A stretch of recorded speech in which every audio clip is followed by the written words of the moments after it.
Hermanos, que el Señor les bendiga. Voy rapidito al video porque este tema es un poquito más largo de lo usual. Espero hacer solamente un video, pero probablemente tenga que hacer más de un video sobre este tema. Todavía no lo sé. Así que empecemos rapidito. Voy a estar hablando de Jesús y los malhechores. Vamos rapidito a la palabra, al libro de Lucas. En el capítulo 23, versículo 33 en adelante. Dice: Cuando llegaron al lugar llamado La Calavera, crucificaron allí a Jesús y a los malhechores, uno a la derecha y otro a la izquierda. Y Jesús decía: Padre, perdónalos, porque no saben lo que hacen. Y echaron suerte repartiéndose entre sí sus vestidos. Y el pueblo estaba allí mirando, y aun los gobernantes se mofaban de él, diciendo: a otros salvó, que se salve a sí mismo, si este es el Cristo de Dios, su escogido.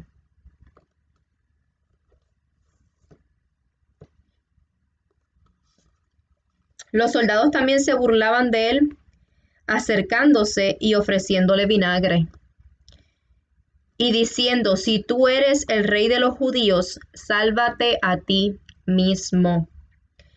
Había también una inscripción sobre él que decía: este es el rey de los judíos. Y uno de los malhechores que estaban colgados allí le lanzaba insultos, diciendo: ¿no eres tú el Cristo? Sálvate a ti mismo y a nosotros. Pero el otro le contestó y reprendiéndole dijo: ¿ni siquiera temes tú a Dios a pesar de que estás bajo la misma condena? Y nosotros a la verdad justamente, porque recibimos lo que merecemos por nuestros hechos. Pero este nada malo ha hecho. Y decía Jesús, acuérdate de mí cuando vengas en tu reino. Entonces él le dijo: en verdad te digo, hoy estarás conmigo en el paraíso. Podemos ver en esta historia tan impactante cómo Jesús, que vivió una vida perfecta, una vida libre de pecados, fue crucificado junto a malhechores, junto a criminales, junto a lo peor de lo peor, junto a las personas marginadas de la sociedad, junto a las personas que han cometido las peores faltas ante los hombres. Podemos ver cómo, a pesar de que las personas habían visto el caminar de Jesús, que había sido perfecto, que había sido un hombre justo, que había sido un hombre libre de pecados, se burlaban de la condición de Jesús cuando lo vieron colgado de la cruz. Y en esta historia podemos ver cómo Jesús fue crucificado y especifica que habían dos malhechores, uno a su derecha y uno a su izquierda. El primer de los malhechores se refirió a Jesús de manera insultante. El primer malhechor le faltó el respeto a Jesús, se burló de él, lo insultó con su comentario. Podemos ver que en el primer malhechor no había ningún tipo de temor ni de remordimiento por lo que había hecho que lo llevó a ser crucificado. Pero en contraste podemos ver un segundo malhechor que al escuchar cómo el primer malhechor hablaba, cómo se refería a Jesús, lo reprende. Y me sorprende de la manera en que él le dice, lo primero que él le dice es: Él le hace una pregunta. Ni siquiera temes tú a Dios, a pesar de que estás bajo la misma condena. Podemos ver cómo este segundo malhechor reconoció que Jesús era el Hijo de Dios, que era la segunda persona de la Trinidad, que era el Mesías. Podemos ver cómo él reconoció que el sacrificio que estaba haciendo Jesús en la cruz era para redimir la humanidad.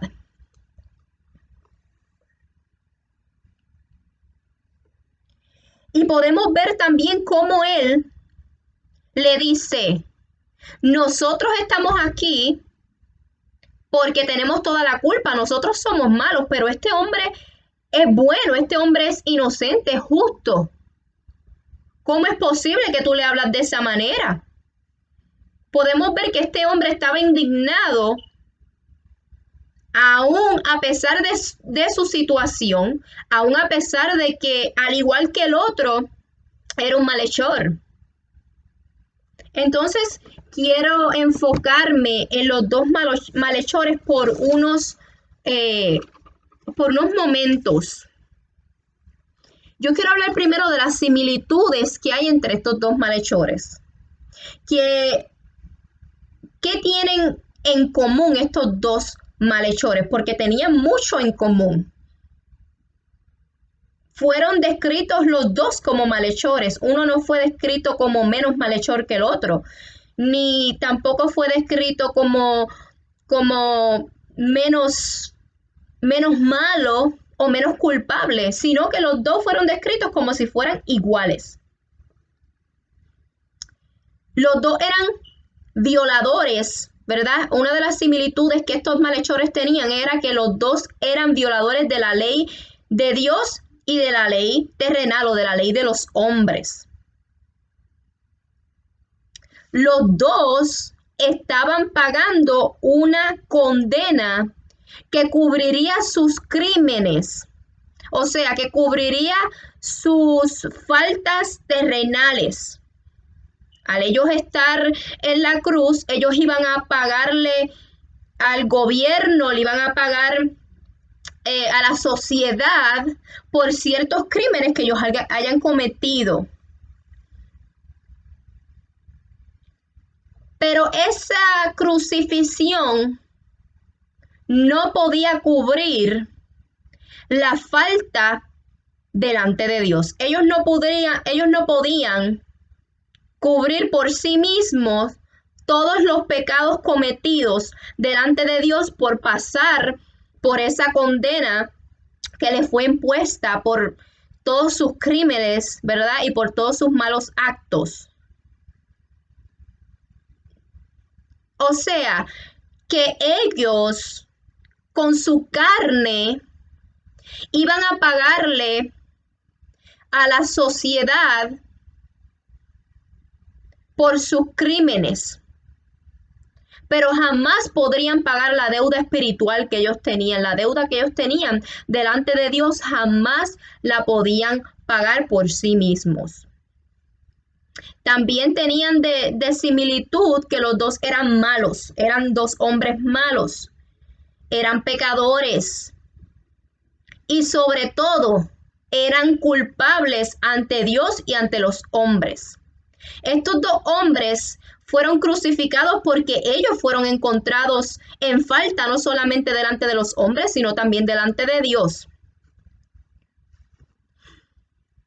Y a ellos se les pudo probar su culpabilidad. Por eso era que ellos estaban siendo crucificados delante de los hombres. En el juicio que hacen los hombres, se les pudo probar su culpabilidad y esa era la condena que ellos iban a pagar por sus crímenes. Ellos no merecían misericordia.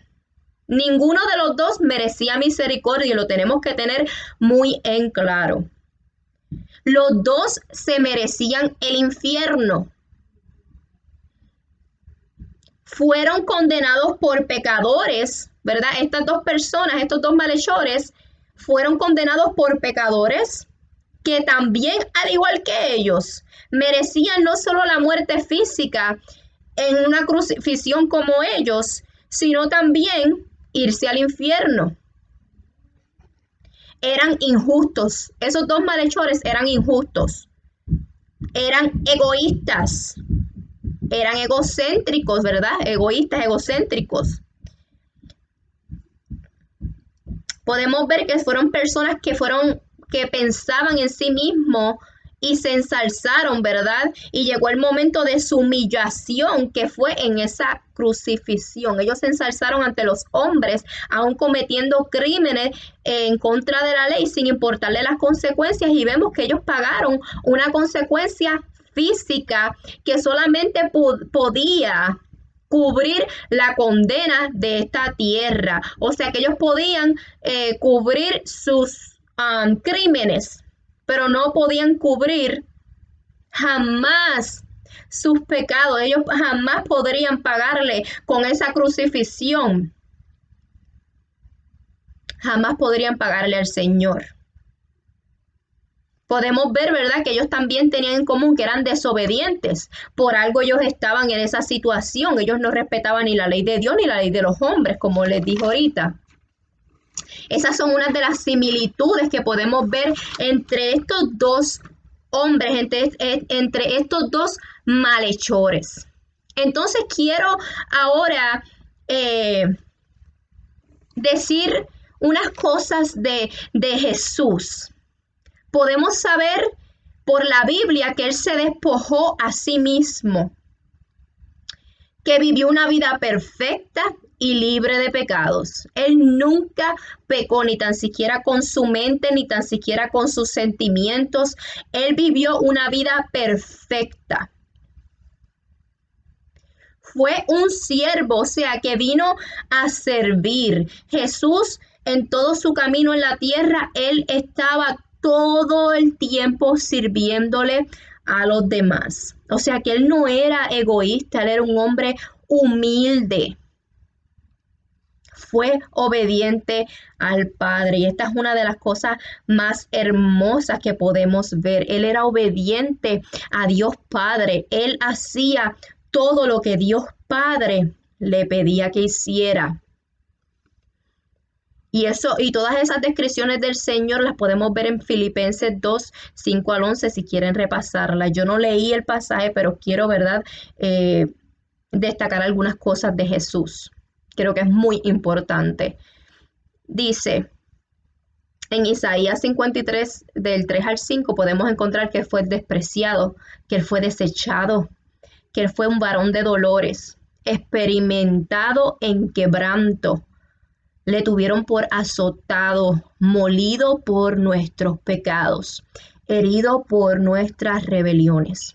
Entonces podemos ver cómo el Señor Jesucristo, para poder redimirnos a nosotros de nuestros pecados, tuvo que caminar una vida perfecta y libre de pecados. Y no solamente una vida perfecta y libre de pecados, sino una vida en la cual Él se sacrificó, una vida llena de sacrificios, porque tenemos que entender que para nosotros no pecar, para nosotros no fallar, nosotros tenemos que vivir una vida sacrificada por los demás.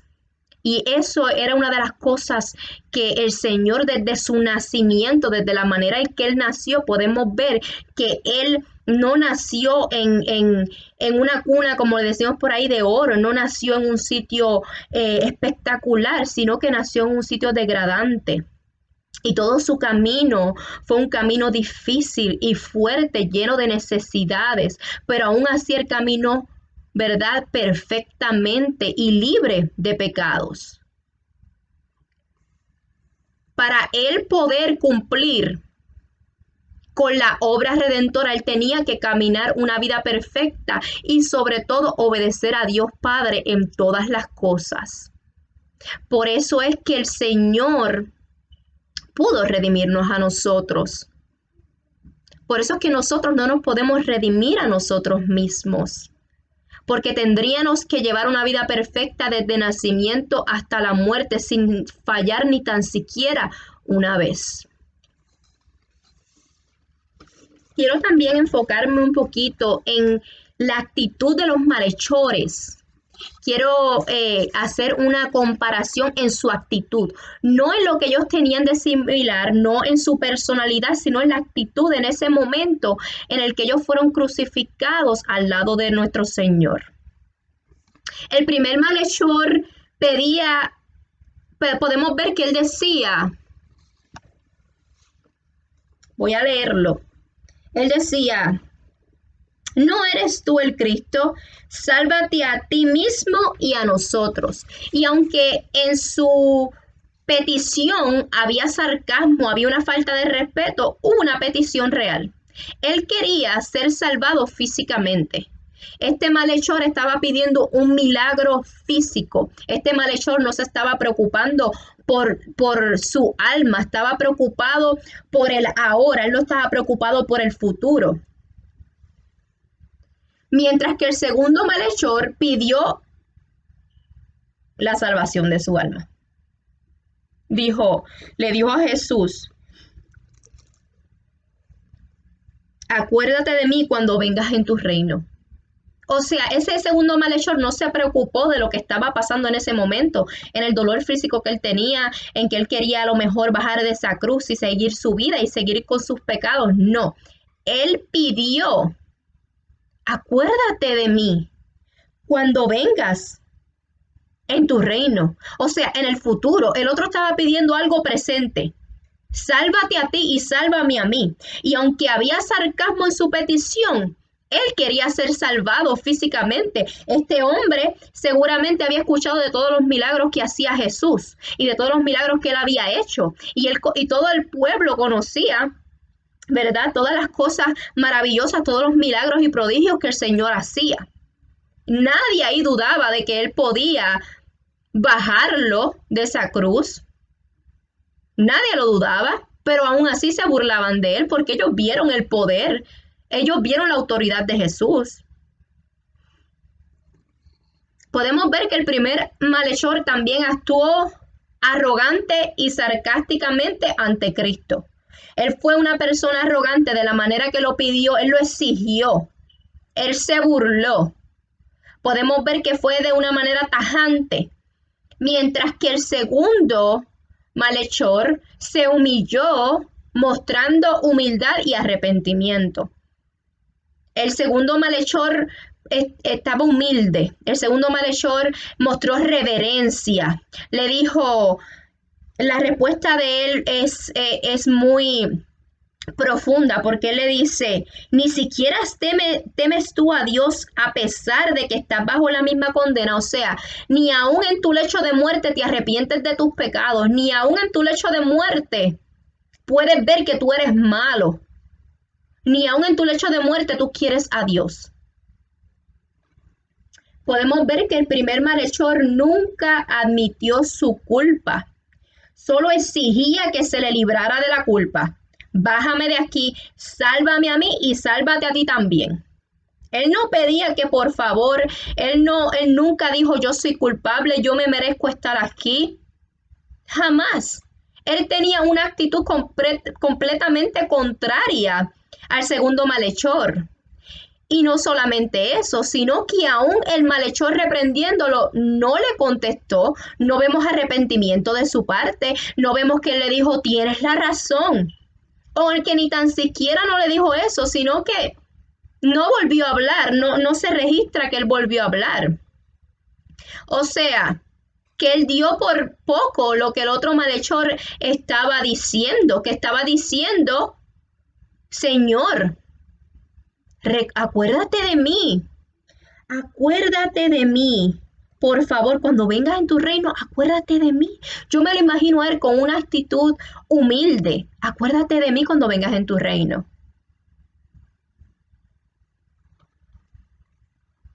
El segundo malhechor admitió su condición de pecador. Y por lo tanto, en esa actitud de reconocer que él es un pecador, también se vio la necesidad que él tenía de un Salvador. Podemos ver que él dijo: nosotros, a la verdad, justamente porque recibimos lo que merecemos.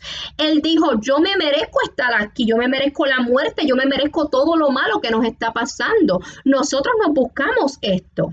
En cambio, el Señor no. El Señor es completamente libre de pecado y de culpa. Aquí los malos somos nosotros. ¿Cómo te atreves a insultarlo? ¿Cómo tú te atreves a decirle eso de esa manera? Si Él vino a salvarnos.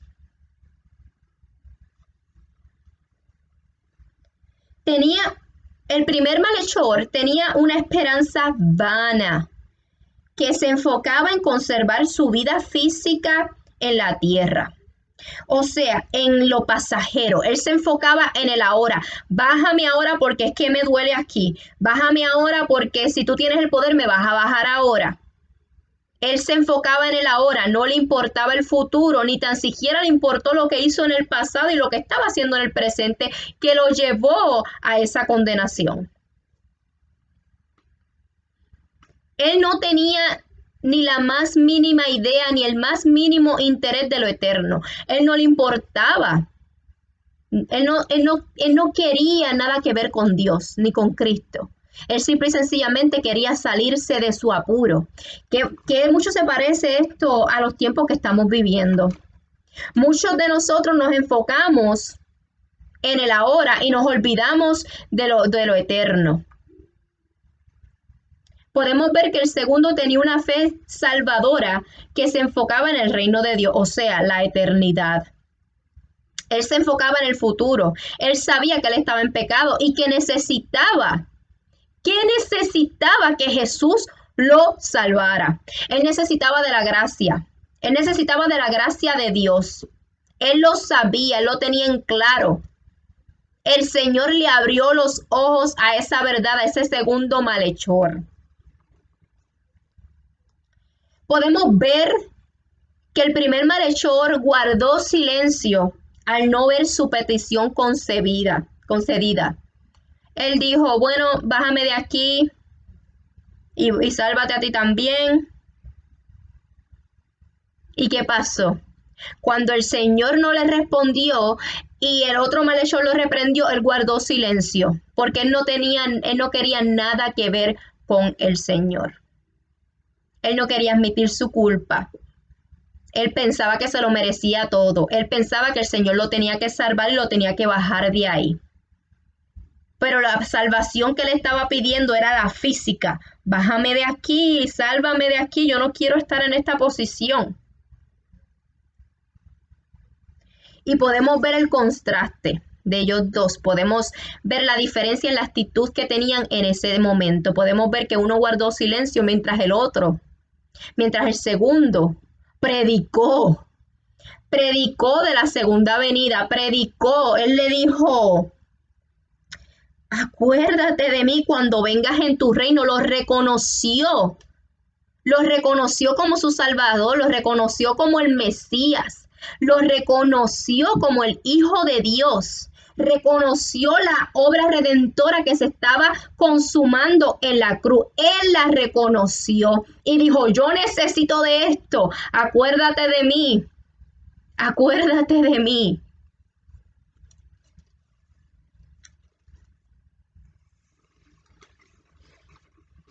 Podemos ver que el primer malhechor, aún después de escuchar las palabras del otro malhechor, no hubo arrepentimiento en él. Tenía el corazón duro, estaba callado, no dijo más nada. No me van a conceder lo que yo quiero. Yo quiero que me ayuden ahora. Yo me lo merezco. Yo no soy culpable, porque esa era la actitud de él de prepotencia, y se quedó callado. Podemos ver qué bonito que el segundo malhechor no solamente le pidió al Señor, acuérdate de mí, no. Él reprendió al primer malhechor. Él lo reprendió. Y podemos ver que ante esa reprensión, el primer malhechor ni tan siquiera pudo hablar.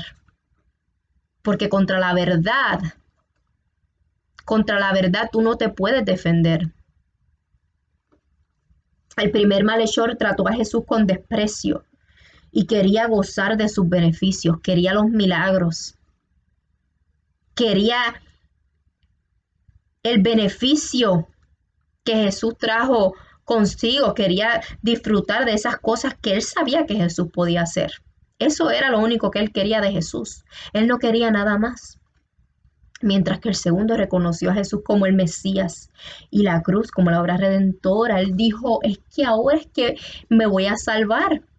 Ahora el Señor me va a salvar, porque nosotros no nos podemos salvar a nosotros mismos. El primero actuó como cualquier pecador actúa en su estado natural. O sea, no nos podemos sorprender por cómo actuó este primer malhechor. Este primer malhechor actuó como actuaría cualquier persona en su lugar. Cualquier persona que sus ojos no le son abiertos a la verdad. Cualquier persona que no tiene una fe salvadora. Cualquier persona que está en su estado de pecado, aún al frente, al lado de Dios, aún al lado de un milagro tan grande como el que estaba sucediendo en ese día, él no pudo reconocer nada. Él no lo reconoció. ¿Por qué? Porque en el estado natural nosotros seríamos incapaces de reconocer ni a Dios ni a su obra, ni a la salvación, nada. Nosotros no podríamos reconocer nada que viene de Dios si no es que Él nos abre nuestro entendimiento, si no es que Él nos abre nuestros ojos. No podemos, nos quedamos como el primer malhechor. Las personas que no reciben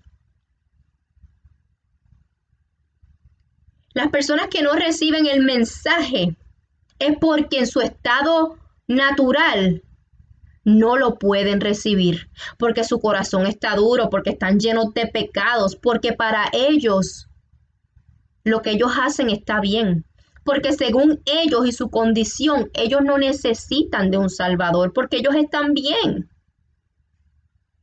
Así podemos ver el contraste de estas dos personas. Estas dos personas estaban en la misma situación, al mismo tiempo, el mismo día, y los dos estaban, uno a la derecha y uno a la izquierda del Señor.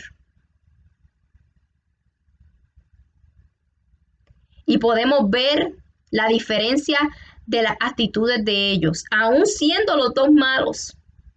Ninguno de ellos dos se lo merecía. Podemos ver personas que dicen, ay, es que este muchacho, el segundo, se ganó su salvación porque él habló tan lindo. No, él no se ganó su salvación. Eso que pasó ahí fue un milagro. Eso que pasó ahí fue un regalo de Dios. Esa es la gracia de Dios manifiesta. Podemos ver la doctrina de la salvación en este texto, la podemos ver claramente, cómo la salvación funciona. Aquí no podemos decir, nadie puede decir, uno de ellos se ganó la salvación y el otro no. Uno obró diferente, el otro no. No, los dos llegaron con la misma culpa. Los dos llegaron con pecados. Los dos tenían el mismo título de malhechores. Ninguno de los dos se merecía la salvación. Pero al Señor le plació salvar a uno de ellos. Y no solamente que lo salvó, sino que quedó escrito para que nosotros lo podamos ver. Para que nosotros podamos entender cómo es que la salvación funciona, cómo es que la salvación le es dada a las personas, que las personas no se pueden ganar el favor de Dios, que las personas no son salvas y son considerados cristianos porque ellos son más buenos que nadie. Aquí podemos verlo claramente que lo que pasó aquí fue un milagro de Dios. Los dos se encontraban en una situación difícil.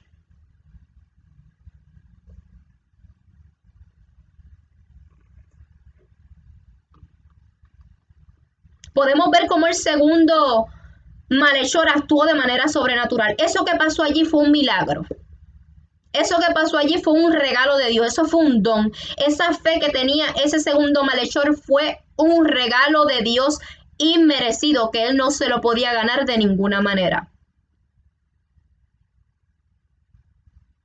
Él tenía la fe salvadora, que es un don de nuestro Señor. Es un don de Dios. Es un regalo inmerecido. El primer malhechor fue condenado por justicia. Eso que le pasó a él fue lo justo. No solo la crucificación, sino de que su alma se perdiera. Eso fue lo justo. Ahí podemos ver la justicia del Señor, la justicia del hombre. Pero el segundo malhechor, podemos ver la gracia de Dios. Podemos ver la soberanía de Dios. Podemos ver la misericordia, que Dios tiene misericordia con quien Él quiera tener misericordia. Él fue salvado por gracia. A ti las obras no te salvan, ni a mí tampoco. Cuando entendamos ese concepto, nos libraremos de una carga tan grande. Yo entiendo ese concepto por misericordia del Señor y porque así a Él le plació. Pero hay muchas personas hoy en día que están en la iglesia que se llaman cristianos y no entienden la salvación. Ellos piensan que se pueden ganar el favor de Dios. Ellos piensan que fueron salvos porque son los nenes y las nenas lindas. Ellos piensan que ellos pecaron, pero su pecado no fue tan grande como el de los demás. Ellos piensan que Dios los salvó por gracia, pero de alguna manera u otra ellos tienen que obrar para mantener la salvación. Pero qué mentira más grande. Tú ni yo podemos obrar para salvarnos, ni para mantener una salvación que no nos ganamos, porque de la única manera que alguien pudiera ganar la salvación, que es imposible, pero vamos a pintar que fuera, es que vivas una vida como la de Cristo, que desde que tu nacimiento hasta tu muerte sea perfecto 100%, libre de pecado ni en la mente. Que seas una persona que te despojas por los demás, que vinieras a servir 100%, y no hay ni uno solo, porque por cuanto todos pecaron, fueron destituidos de la gloria del Señor. Todos pecamos, ni tan siquiera uno estuvo libre de pecados. Solamente nuestro Señor. Solamente nuestro Señor, que vino a redimirnos, que vino a salvarnos. Tú no te puedes salvar solo. Tú no te puedes salvar sola. Hay personas hoy en día dentro de la iglesia diciendo que le creen a Cristo, diciendo que son cristianos y tratando de salvarse. Porque según ellos pierden la salvación todos los días. Según ellos, las obras de ellos los hacen más santos. Según ellos, la salvación de ellos depende de que ellos se mantengan de cierta manera. Pero es que eso no es lo que me dice la Biblia a mí.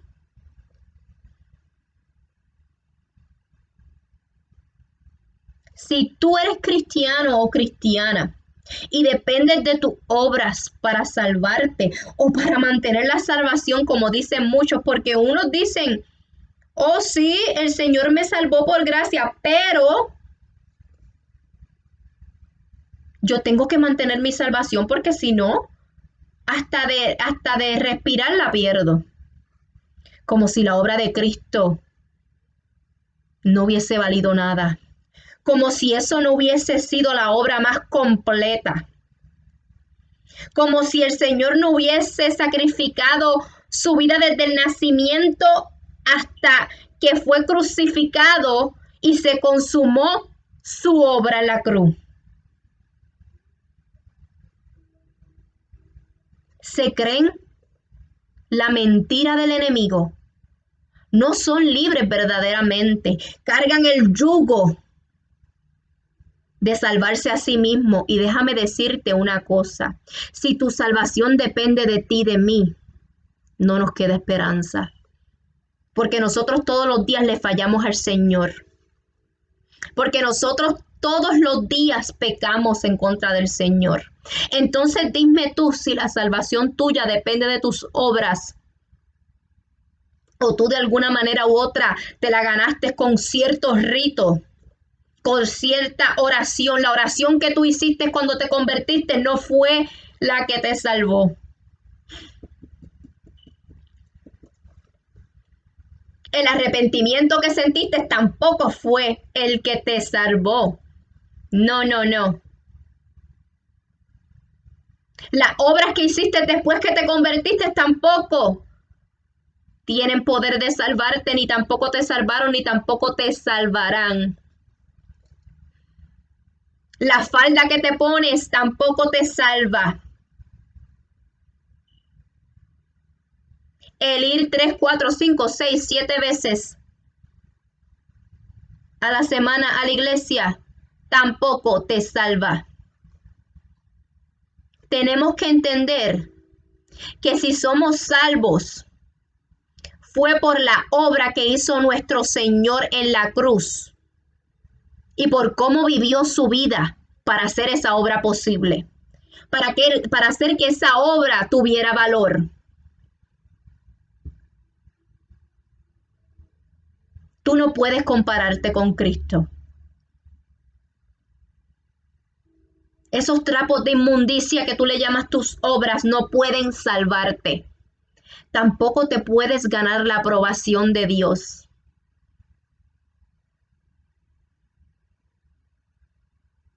Entonces, si eres cristiano o eres cristiana y todavía no entiendes, si te haces llamar cristiano o cristiana y todavía no entiendes esto, te pido que le pidas al Señor que te muestre la verdad, porque esa verdad te va a hacer libre y te va a librar de ese yugo que tú tienes, de esa carga pesada, de estar manteniendo una salvación, de que si perdí la salvación hoy, de que si vuelvo y me arrepiento y vuelvo y me convierto y soy una nueva criatura de nuevo.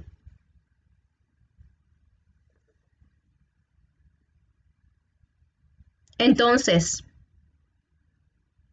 tenemos que mirar al Señor y decirle, gracias, Señor, porque a la verdad que yo me merecía, como esos malhechores, no solamente una cruz, también merecía que mi alma se fuera al infierno.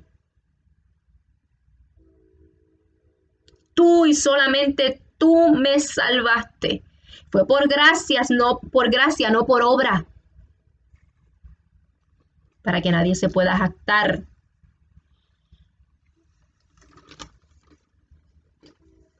Pero hay unos aspectos interesantes de esta historia que no quiero dejar pasar por alto porque son muy importantes y son una evidencia más de lo que pasó, del milagro que pasó con este segundo malhechor. Cuando estamos pasando por momentos de dolor, sufrimiento, castigo, estrés, como lo que estaban pasando esos malhechores en esa cruz, porque eso era una condenación dolorosa, incómoda, molesta. Yo me imagino que ellos ni respirar podían, que estaban fatigados, adoloridos. Cuando el ser humano, el cuerpo humano es pasado por ese estrés, tú no puedes pensar cabalmente. No nos podemos concentrar en nada que no sea el cómo librarnos de lo que estamos experimentando. Por eso es que digo que la reacción del primer malhechor fue la normal. En su caso, él estaba incómodo, él quería salir de eso, él tenía ciertas molestias, él sentía que la vida se le iba y lo normal era pedir que bájame de aquí, ayúdame, sálvame a mí, sálvate a ti, porque eso es lo único que puede pensar una persona en un momento como el que ellos estaban pasando, el librarse de lo que están pasando en el momento. Es imposible para una persona pensar y elaborar lo que el segundo malhechor elaboró, como él se expresó, como él no tan solo habló, sino que tuvo la fuerza, la fortaleza para pensar en lo que iba a decir y reprendió al primer malhechor. Eso muestra que eso fue un milagro. Eso muestra que Dios obró por medio de él. Eso muestra la gracia del Señor. Eso muestra cómo la fe trabaja en nosotros, cómo es implantada en nosotros sin nosotros buscarla, sin nosotros merecerla. El dolor, el ser humano lo debilita, no, lo paraliza y nos previene de tomar decisiones lógicas. O sea, que lo que hizo el segundo malhechor no solamente impresiona por lo que dijo, sino que si nos ponemos a pensar en el dolor físico que él estaba teniendo, mental, emocional, nos damos cuenta de cuán grande fue lo que este malhechor dijo. Fue más grande que lo que sus palabras expresaron. Fue mucho más grande.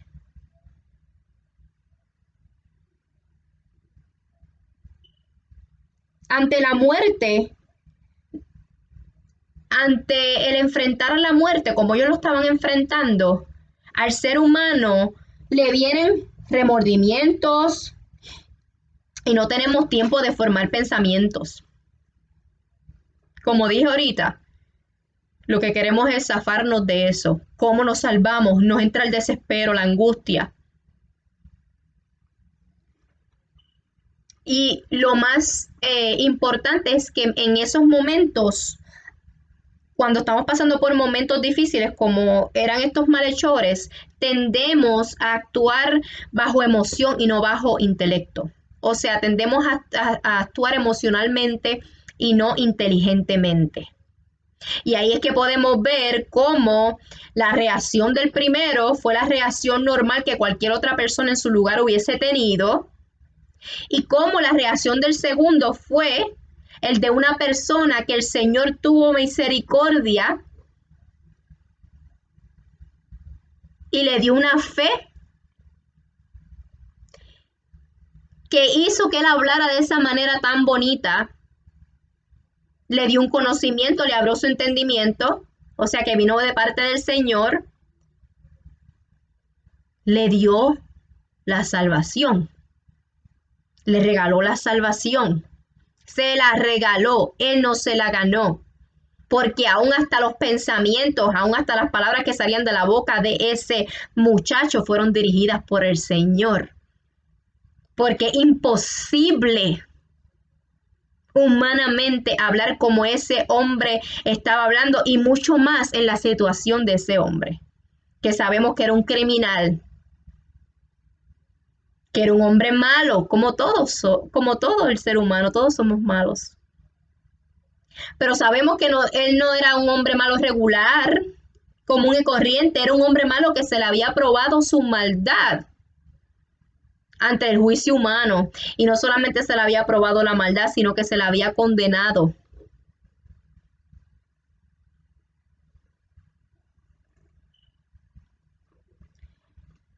Podemos ver en la historia, cuando la leemos, que habían muchas personas gritando insultos a Jesús. Pero aún así, este segundo malhechor no fue influenciado por esos insultos, sino que el Señor fue el único que lo pudo influenciar. Las personas no lo pudieron influenciar. Él no actuó como los demás. Vemos cómo él actuó tan diferente. Inclusive, los 12 apóstoles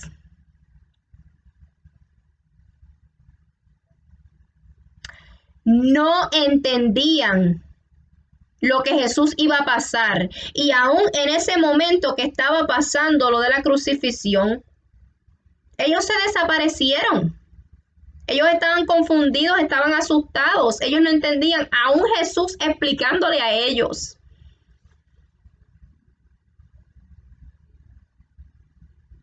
Y este segundo malhechor, que no tenía a Jesús como su maestro, que no caminó con Jesús, que no le fueron revelados misterios y parábolas como el Señor le hacía a sus discípulos y luego se las explicaba. Vemos como este malhechor no solo reconoce quién era Jesús, sino que reconoce su estado de pecado y reconoce que necesitaba un Salvador. Y todo esto fue un milagro. Porque ni aún los que caminaban con el Señor entendían lo que estaba pasando. Estaban todos confundidos, esparcidos, asustados, desorientados, no entendían nada. Ahí vemos el milagro de nuevo. Entendemos que cuando este malhechor reconoció al Señor como el Mesías, sabemos que fue porque el Señor le abrió el entendimiento y por gracia fue salvado.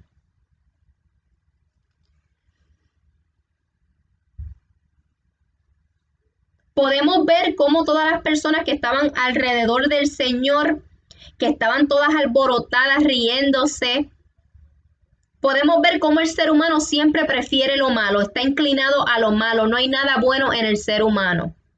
Después de la caída del hombre no hay nada bueno en el ser humano. Sí, Dios creó todo bueno, pero después de la caída del hombre no hay nada bueno en el hombre, ni en la mujer, ni en nada en la tierra. No hay nada bueno. Aún nosotros, recibiendo cosas buenas, somos malagradecidos, somos malos, somos vengativos y nos alegramos de las cosas malas. Como podemos ver en la historia, todos se burlaban de Jesús, todos se reían de él. Y fueron personas que a lo mejor muchísimas de ellas gozaron de los beneficios. Muchísimas de ellas a lo mejor fueron sanadas. Vieron los milagros de Jesús, escuchaban sus enseñanzas y aún así no solo no le creían, sino que se burlaban de él.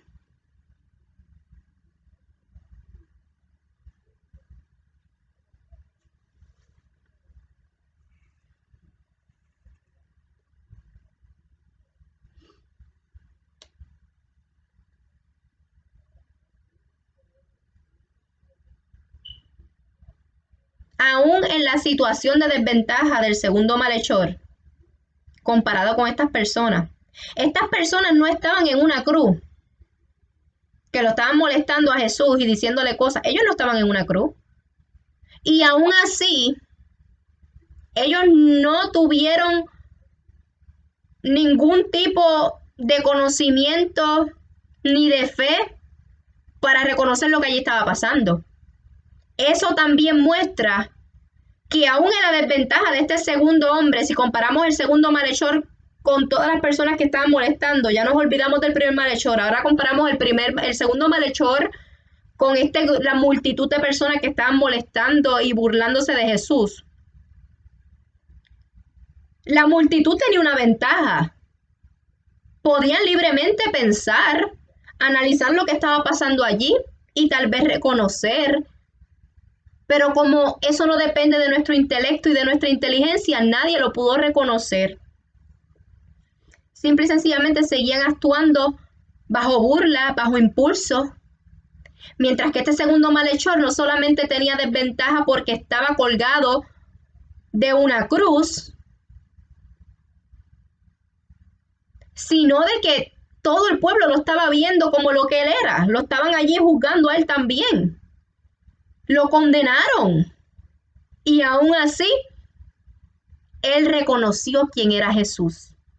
Volvemos a ver, si comparamos a la multitud con este malhechor, volvemos a ver que esto no depende de tu condición social, no depende de tu intelecto, no depende ni tan siquiera depende de tu conocimiento de la palabra. Muchas personas que estaban allí conocían las escrituras, conocían el Antiguo Testamento, estaban familiarizados, eran maestros, eran doctores en la palabra y aún así no reconocían lo que estaba pasando. ¿Qué significa eso? Que esto es por gracia, no es por obra, no es por intelecto, no es por condición social, no es por tu nivel de moralidad ni tu ética. Esto es por gracia, no es por obras. Toda la gloria es del Señor.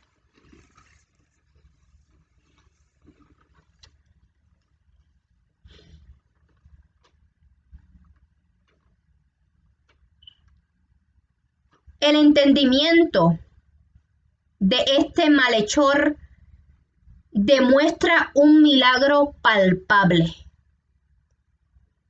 Para mí, en lo personal, el milagro más grande que hizo Jesús. Porque Él demostró a través de este segundo malhechor lo que es la salvación, la doctrina de la salvación. Y Él demostró con un ejemplo vivo lo que Él le llevaba enseñando a sus discípulos y a las personas que siempre lo estaban escuchando. ¿Cómo funciona la salvación? ¿Cuál es la posición del hombre y la posición de Dios en la salvación? Que la salvación depende 100% de Dios y 0% del hombre.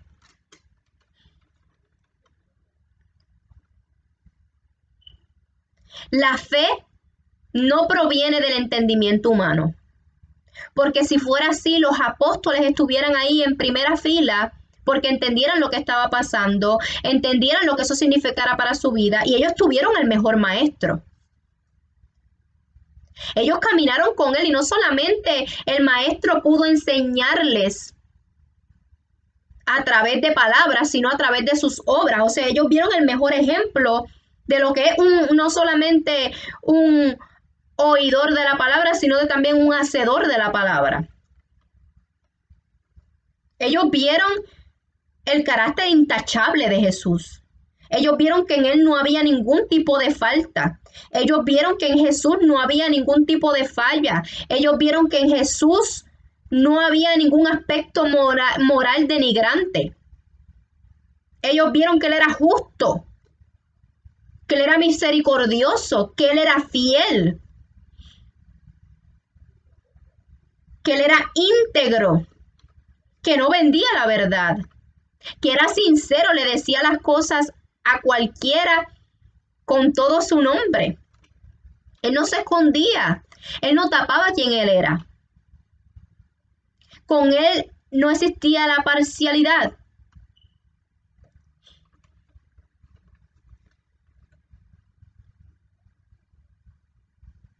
Lo cual demuestra que la fe es un regalo de Dios y es también inmerecido. La fe es un regalo de Dios que tú no te puedes ganar y que tú no puedes trabajarlo.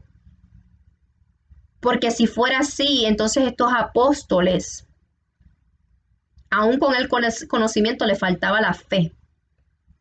Ellos tenían el conocimiento, pero era un conocimiento sin ejercitar.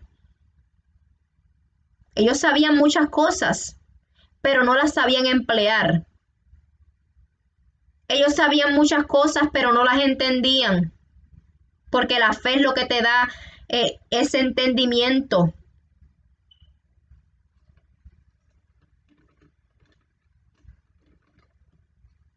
Nadie puede ganar su salvación. Nadie puede mantener su salvación. Nadie. Ni una sola persona, porque no hay ni una sola persona buena en este mundo.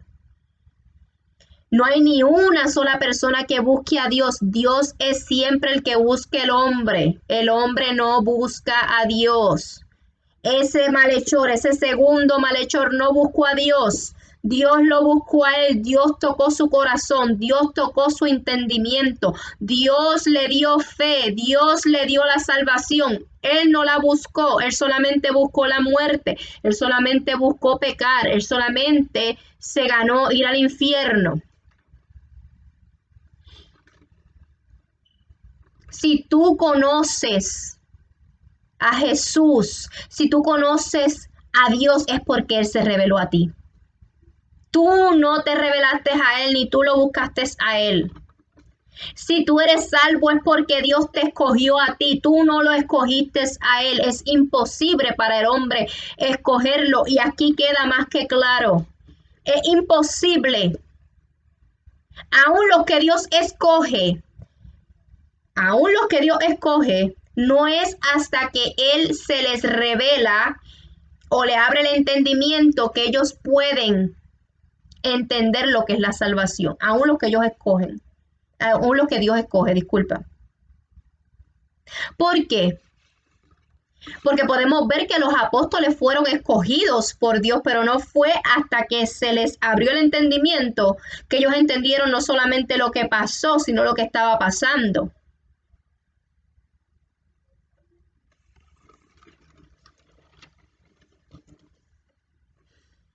La palabra dice en Romanos 3:24, siendo justificados gratuitamente, qué lindo, por su gracia, por medio de la redención que es Cristo Jesús. La justificación es gratuita. La salvación también. Efesios 2:8 dice, porque por gracia habéis sido salvos. Por gracia habéis sido salvos. Por medio de la fe. Y esto no de vosotros, sino que es un don de Dios. La fe es un don de Dios, no por obras, para que nadie se glorie. Para que nadie diga, yo fui salvo porque creí. No, no, no.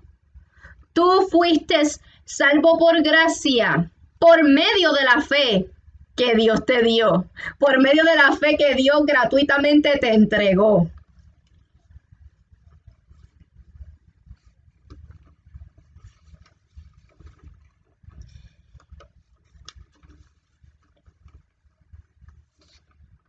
El milagro más grande es la salvación. Ese es el milagro más grande. Ese es el regalo más grande. Y el suficiente. Es suficiente, no necesitas más nada. No necesitas nada más. Dios tiene misericordia de quien Él quiere tener misericordia. Dios es soberano y está en control de todas las cosas. Y no es hasta que entendamos eso que vamos a entender el Evangelio. Quiero ir a Lucas 18, del 9 al 14. En la parábola del fariseo y el publicano. Y dice, refirió también esta parábola a unos que confiaban en sí mismos como justos y despreciaban a los demás. ¿Cuántos, antes de ir a la parábola, cuántos adentro del pueblo del Señor desprecian a los demás y ellos mismos utilizan sus obras para humillar a los demás, para hacerse más justos que los demás, para despreciar a los demás? ¿Cuántas personas no van a la iglesia y hacen muchas obras, pero para que los demás los vean como los más santos, para robarle la gloria al Señor, pero no pueden robársela? porque la gloria solamente le pertenece a Él.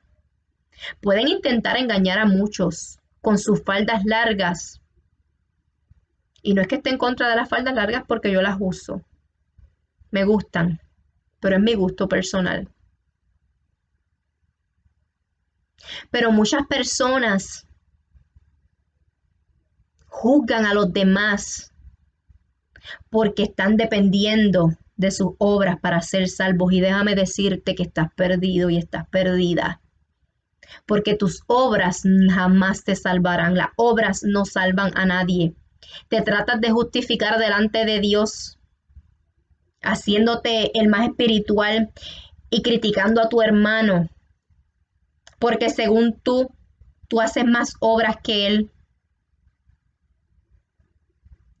Déjame decirte que tú ni yo nos salvamos por obras, porque si fuera así, ya no nos queda esperanza, estamos perdidos si fuera así. Porque nadie quiere hacer lo bueno. Y lo bueno que hacemos en esta vida después de conocer al Señor, todo lo que hacemos bueno viene del Señor. No nos podemos gloriar. Una persona que hace lo bueno verdaderamente con un corazón limpio no usa sus obras para humillar a su hermano ni para despreciarlo. La salvación depende 100% de Dios. 100% de Dios, 0% del hombre. El hombre jamás se puede salvar a sí mismo ni mantener su salvación. Versículo 10. Voy a leer desde el 10 hasta el 14 en Lucas 18. 2 hombres subieron al templo a orar. Uno era fariseo y el otro recaudador de impuestos. El fariseo, puesto en pie, oraba para sí de esta manera. Oraba para sí.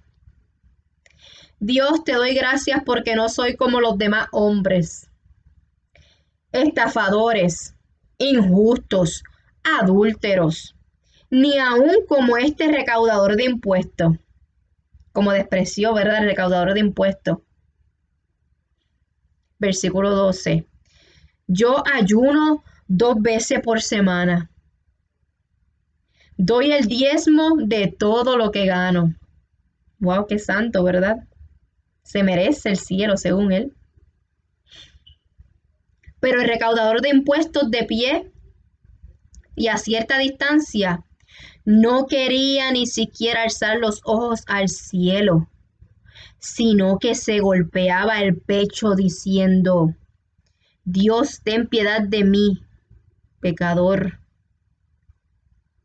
Se parece esta actitud a la que él tenía ese segundo malhechor, ¿verdad? Que reconoció su culpa, que reconoció que era un pecador.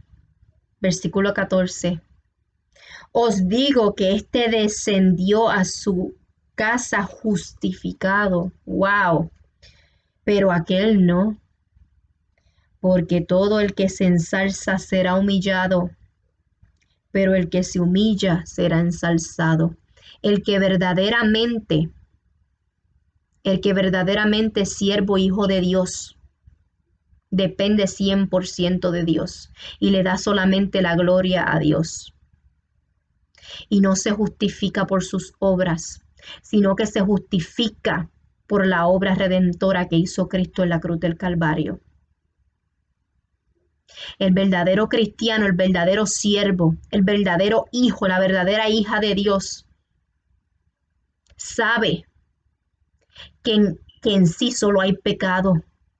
Sabe que no se merece la salvación y entiende que solamente depende de nuestro Señor esa salvación tan preciosa, tan inmerecida que nos fue dada. Solamente depende del Señor. Que Dios los bendiga.